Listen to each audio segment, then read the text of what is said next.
Ibu yang dimuliakan Allah Subhanahu wa ta'ala, ala fil jasadi mudghah, ketahuilah di dalam jasadmu itu ada segumpal. Idza saluhat, kalau dia baik, saluhal jasadu kulluh, yang lain ikut menjadi baik. Wa idza fasadat, kalau dia rusak, fasadal jasadu kulluh, yang lain ikut menjadi rusak. Di mana dia? Ala wahyal qalb, dia adalah hati. Maka yang pertama kali menghitam itu apa kata Allah?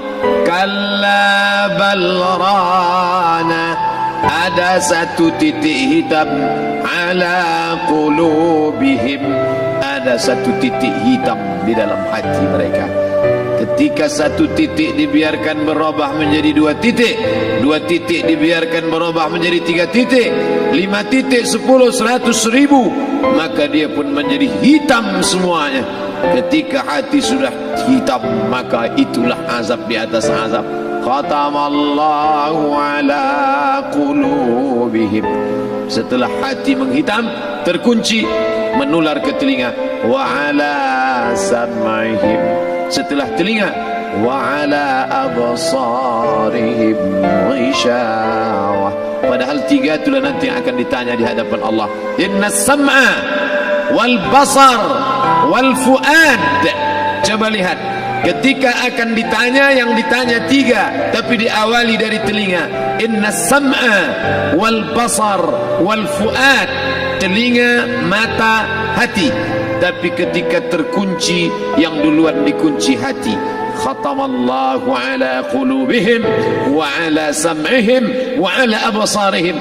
Kalau hati sudah terkunci, telinga tersumbat, mata tertutup. Summum bukmun umyum. Summum bukmun umyum, pekak, tuli, bisu, apapun tak lagi masuk ke telinga. Malam ini kita menyadarkan diri kita, terlebih lagi yang berceramah. Jangan kau hanya sampai menyampaikan ayat saja. Hai Abdul Samad, apakah kau yang bicara itu hatimu sudah hidup? Senantiasa merasakan diri, aku orang paling hina, aku orang paling kotor, ditempelkan kening ke lantai di tempat yang diinjak tapak kaki, mengatakan bahwa aku bukan siapa-siapa. Malam ini Kepala Kanwil BPN Provinsi, Kabupaten, saya tak bisa membedakan mana yang kabupaten, mana yang kota, mana pegawai tinggi, mana pegawai rendah. Semuanya rata sama. Andai dibuat acaranya di kantor, mungkin saya segan, sungkan lihat dari seragamnya, bajunya. Tapi malam ini semuanya sama. Andai tak disebut tadi Pak Kepala Kantor, Pak Kanwil, saya pun tak tahu mana Pak Kanwil, mana tidak. Fotonya ganteng pula aslinya lagi daripada foto. Artinya apa? Bahwa kalau sudah masuk ke dalam masjid, ketika engkau merasa dirimu tinggi di atas, kau bukan apa-apa, karena yang paling tinggi di badanmu pun kau tempelkan. Tapi saat kau jatuh, rendah, down, stres, kau jangan merasa rendah, karena kau tegak berdiri di hadapan Allah. Kau angkat 2 tangan, Allahu Akbar. Di dalam diri ini disebut dia dengan qalb. Kenapa disebut qalb? Orang Arab menyebut qalb, qallaba, karena sifatnya berbolak-balik. Pada saat selesai salat, astaghfirullahalazim, tidak ada yang paling bersih, dia bersih. Tapi pada saat petang sore hari, yusbihu mu'minan, paginya putih, bersih, tak bernoda. Wa yumsi kafiran, petangnya hitam. Makanya dari pagi dibersihkan. Solat subuh bersih, solat zuhur bersih, condong matahari solat asar bersih, tenggelam matahari solat maghrib bersih, sempurna gelap malam solat isya bersih, tengah malam bangun tahajud munajat di tengah malam orang tertidur. Wa tusalli bil laili wan nasu niyam, engkau tegak di waktu malam di saat orang semua sedang tenggelam dalam lelap tidur panjang, tapi engkau menangis meratap mengenang dosa begitu banyak. Sab'atun yuzilluhumullah, di antara 7 yang mendapatkan naungan Allah, yauma la zilla illa zilluh, Hari itu tak ada naungan kecuali naungan Allah. Di antara yang mendapatkan naungan itu adalah rajulun zakarallah, orang yang berzikir, munajat, muhasabah diri di tengah malam, sunyi, sepi, fafadat ainahu, menetes air matanya. Berapa banyak sudah harta dititipkan Allah, berapa kupakai untuk zakat, wakaf, infak, sedekah, wasiat, hibah, ghanimah, harta rampasan perang di zaman Nabi. 7 harta yang akan menolong di hadapan Allah, 1 pun tak dipakai. Umur diberikan Allah 40, 60, 70.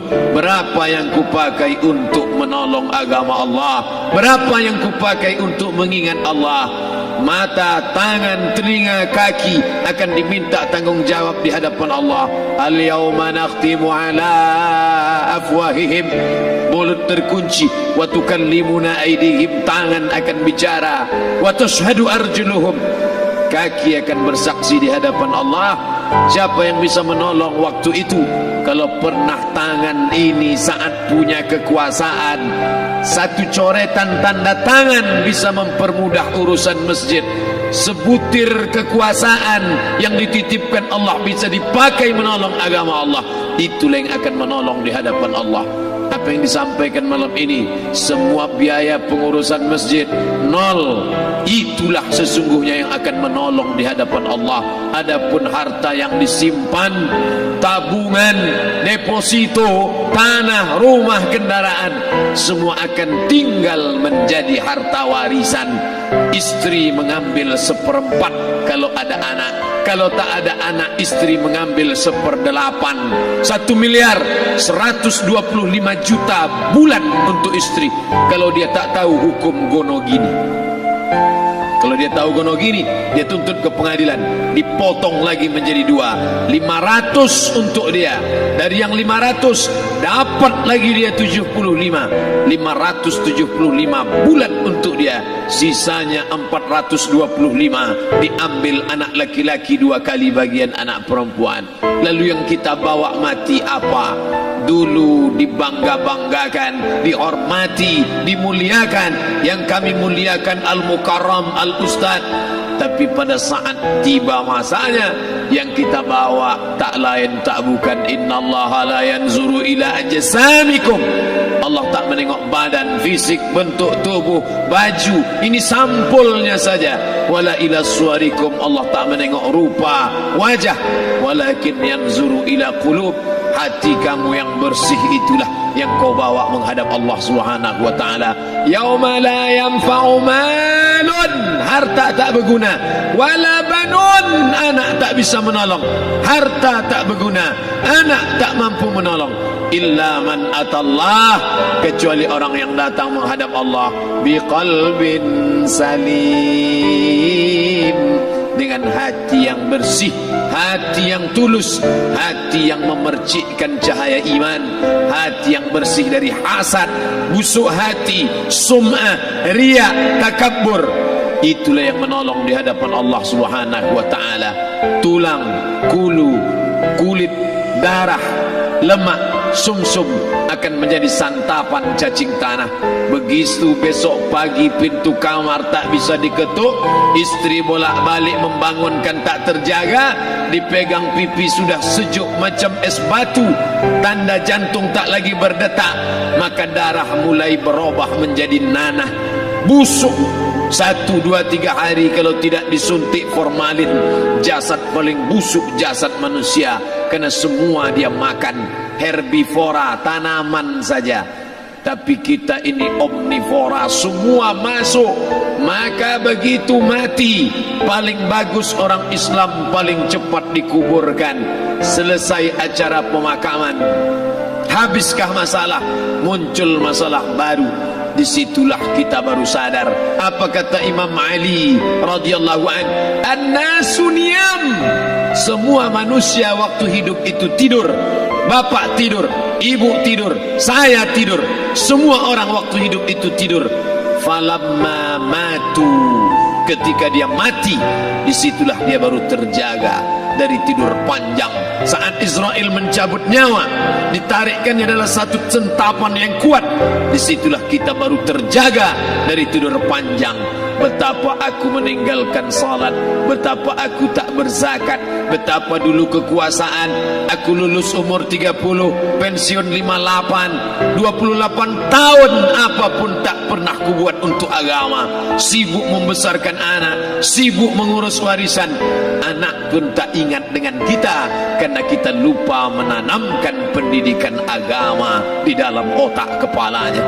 Andai dulu pernah dia dibawa ke masjid, andai dulu pernah dia dibawa umrah, andai dulu dia dimasukkan SD IT, SMP IT, SMA IT, Islamic Boarding School, dibawa ke masjid, takkan dia lupa mendoakan selesai salat, Rabbighfirli wali walidayya warhamhuma kama rabbayani saghira. Harta yang banyak tak sempat menolong agama Allah.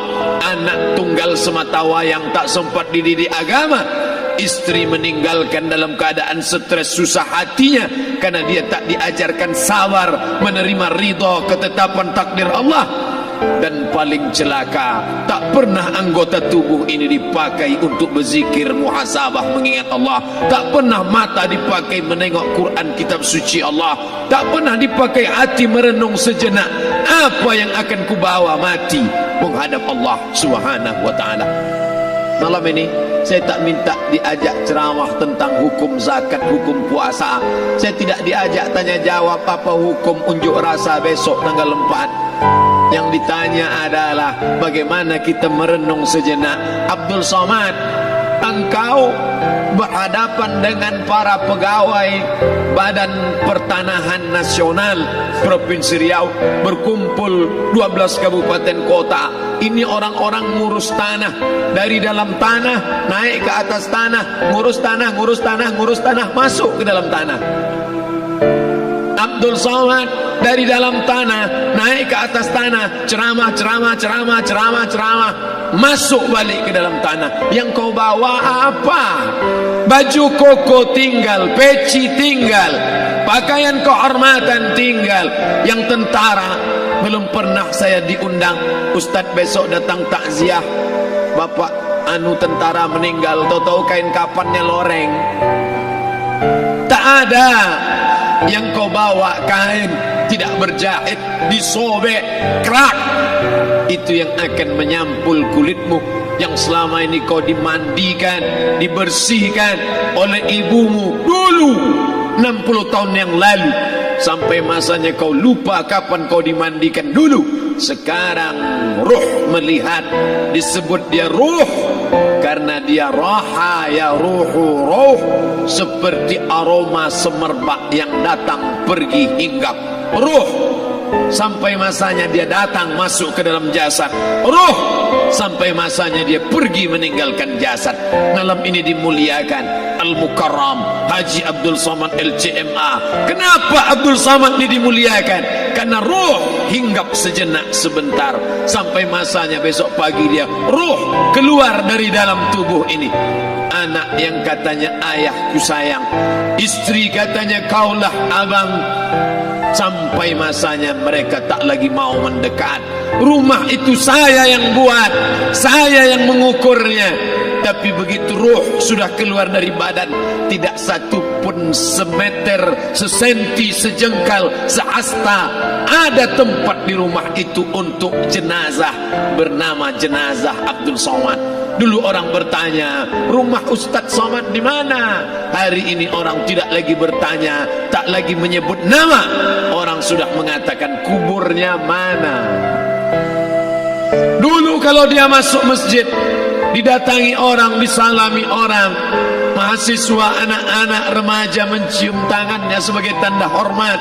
Tapi begitu diletakkan keranda, kita akan sholat jenazah nanti selepas sholat zuhur. Apa kata orang? Letakkan di tepi sana, letakkan di tepi sana.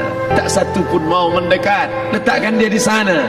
Bahkan sebagian mengatakan dalam masjid, letakkan dia di luar.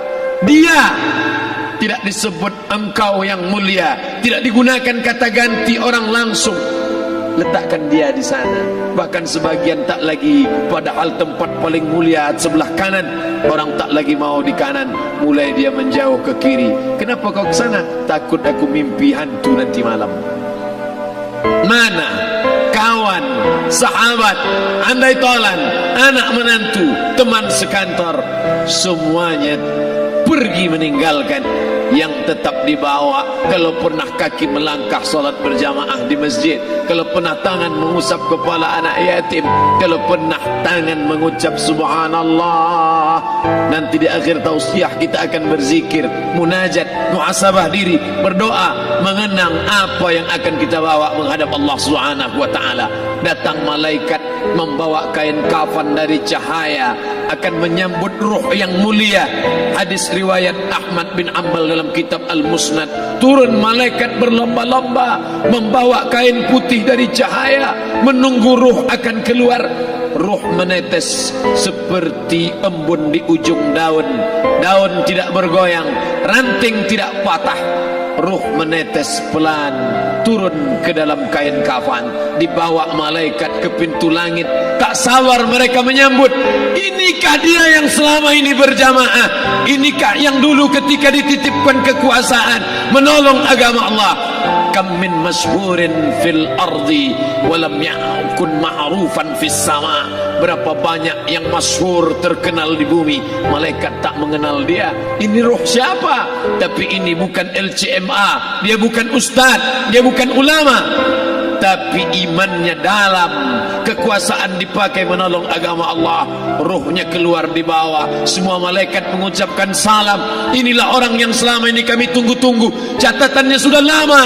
Setiap pagi petang malaikat subuh membawa catatan namanya, malaikat malam membawa catatan namanya. Kami merindukannya. Begitu orang-orang yang masyhur di langit tapi tak dikenal makhluk bumi.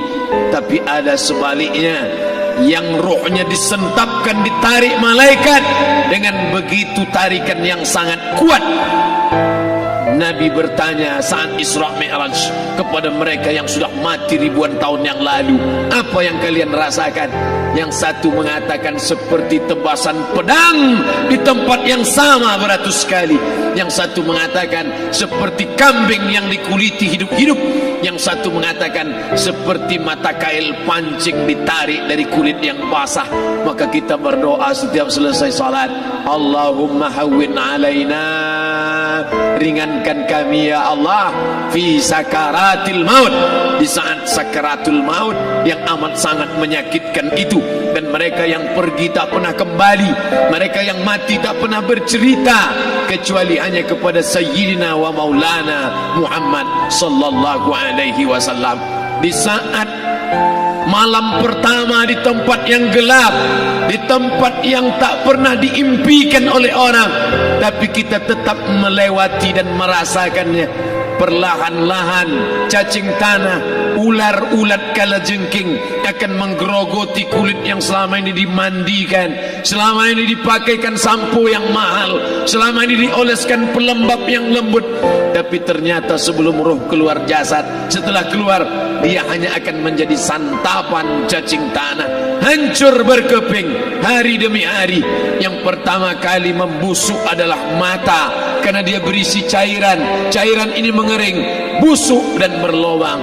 Lalu kemudian usus sebulan di dalam tanah, mulai dia menggelembung masuk angin dan dia meletus pecah. Cacing-cacing tanah mulai datang menggerogoti, memakan. Habis lemak, tulang, kulit, bulu, sumsum, darah, jantung, empedu, limpa, buah pinggang. Habis semuanya, tinggal tulang-tulang yang memutih, dimakan oleh tanah, ditelan oleh massa, sampai akhirnya Asi bin Wa'il membawa tulang yang kering itu kepada Nabi Muhammad, baginda Sayyidina wa Maulana Muhammad. Ya Muhammad, ayuhi rabbuka hadzal izam, sanggupkah Tuhanmu menghidupkan tulang yang kering ini? Nabi diam tak menjawab, sampai akhirnya datang Jibril alaihi salam membawakan wahyu. Qul, katakan kepada dia. Ayat ini dibaca malam Jumat, Bapak Ibu semua hafal, kita baca qul yuhyihallazi ansha'aha awwala marrah wa huwa bikulli khalqin alim.